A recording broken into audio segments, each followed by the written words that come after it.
할렐루야. 8월 15일 금요일 매일 성경 묵상입니다.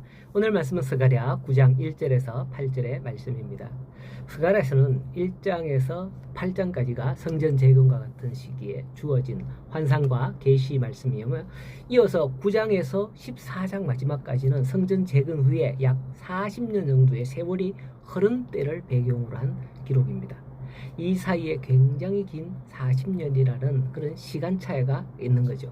이스라엘은 학개와 스가랴의 근거에 따라서 성전 재건만 완료되면 이방인들의 핍박이 완전히 사라지고 황폐하여진 땅도 다시 회복됨으로써 자기들이 다시 번영과 평화를 누리게 될 것이라는 그런 기대를 가지고 있었습니다. 그러나 성전 재건이 완료되고 40년이 흘렀지만 이방인들의 핍박은 계속되었고 이스라엘의 번영과 이전의 영광의 회복도 아직 실현되지 않았습니다.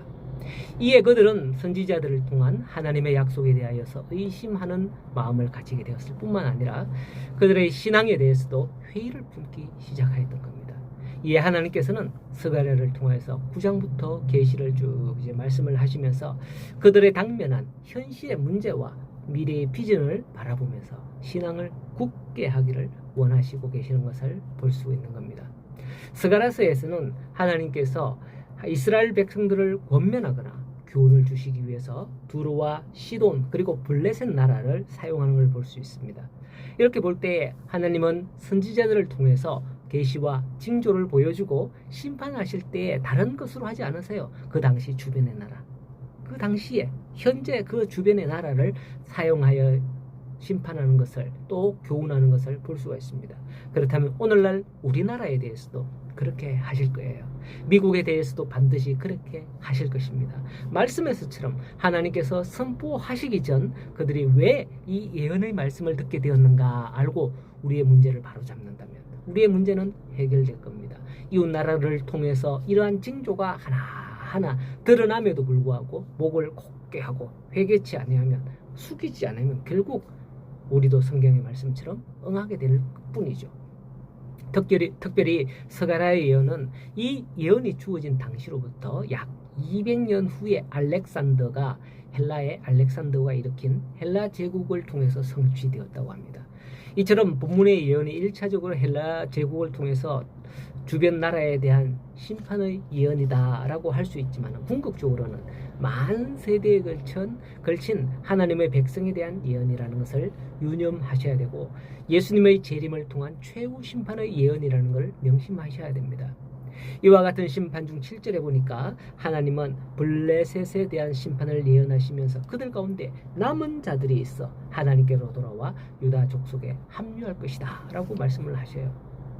이는 하나님의 백성을 대적하는 자들이나 또 아직도 하나님을 믿지 아니하는 자들 중에서도 하나님께서 구원하시기로 택하신 자들이 있다라는 것을 우리에게 또 보여주는 사실이죠. 물론 그들의 입에서 그의 피를 그의 입 사이에서 그 가증한 것을 제거하시리니라는 전제 조건이 붙어 있지만은 결국 그들을 돌아오게 하실 것이다 라고 말씀을 하는 거죠. 이것은 무엇을 의미할까요? 하나님께서는 블레셋을 심판하시는 궁극적인 목적이 그들을 심판하는 데 있지 않고 그들 가운데 남은 자들을 하나님께로 돌아오게 한다는 데 있다는 사실을 보여준다 할 수 있습니다. 그리고 그냥 그들이 돌아와서 끝나는 게 아니라 하나님께로 돌아와서 그들이 유다의 한 지도자같이 될 것이다 라고 하죠. 지도자? 여기서 유다의 한 지도자란 하나님의 택하신 족속이요 선민의 한 일원이 될 것임을 의미하는 겁니다. 한 가족처럼. 그죠? 하나님은 선민을 대적하던 민족들 중에서도 심판을 통해서 그 남은 자들을 하나님께 돌아오고 하나님의 백성으로 편입되었다는 것은 매우 놀라운 일이 아닐 수 없습니다. 특히 하나님의 구속사가 철저하게 이스라엘 중심으로 전개되었던 당시 구약시대에 이 사실은 이스라엘을 대적하던 무리 중에 하나님께서 택하신 자가 남아있다? 이거는 도저히 받아들일 수 없는 가히 충격적인 사실이다 할 수 있습니다. 아마도 그러한 상황에 직면한 택한 선민들도 크게 당황하였을 겁니다. 아니 블레셋 사람 중에 구원을 한다고? 왜? 자기들을 치고 자기들을 공격하는 그 사람들 중에 옛날 우리나라도 그랬던 것 같아요.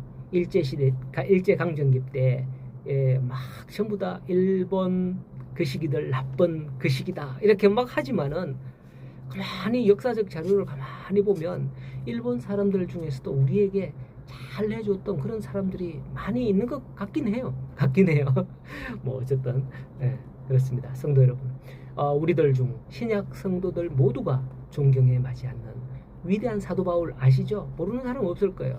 사실 그는 어떤 사람이었습니까? 교회를 핍박하는 것을 넘어서 아예 완전히 교회를 뿌리 뽑고자 하던 그런 자였습니다.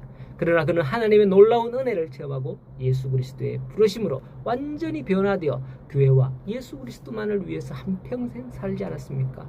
우리는 이러한 사실을 통하여서 하나님의 백성이 구원받는 건 사실이지만은 교회와 하나님의 백성을 대적하는 자들 중에서도 지금도 하나님께서는 그들을 구원하셔서 그들을 통해서 장차 하나님의 훌륭한 그런 일꾼들로 만들어 가실 것이다.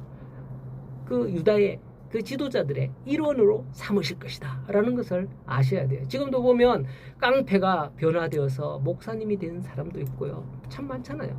어쨌든 그렇기 때문에 우리끼리만 기쁨과 평안을 누리는 성도 될 게 아니라 주변과 이웃들에게도 복음을 나타내며 전하며 살아야 할 겁니다. 그래야 그들이 듣고 뭔가 이러면서 돌아오지 않겠습니까? 우리 교회도 그런 권사님이 계시다는 걸 아시잖아요. 모르나요? 어쨌든 어릴 때에 그렇게 교회를 나가는 걸 어머니가 핍박을 하셨는데 따님의 모습을 통해서 지금은 예수님을 믿어 집사님이 되셨잖아요. 그런 집사님이 계셔요. 자, 여러분, 그러한 성도들에게 하나님은 약속합니다. 8절에 내가 내 집을 둘러 진쳐서 적군을 막아 거기에 왕래하지 못하게 할 것이다 라고 하죠. 이 말씀은 2장 5절에도 말씀하시는 적이 있습니다. 내가 불성곽이 되어 거기는 성이 그 담을 안 쌓는다 그러잖아요. 내가 불성곽이 되어서 지켜줄 것이다 라는 말씀을 먼저 하셨을 적이 있었어요.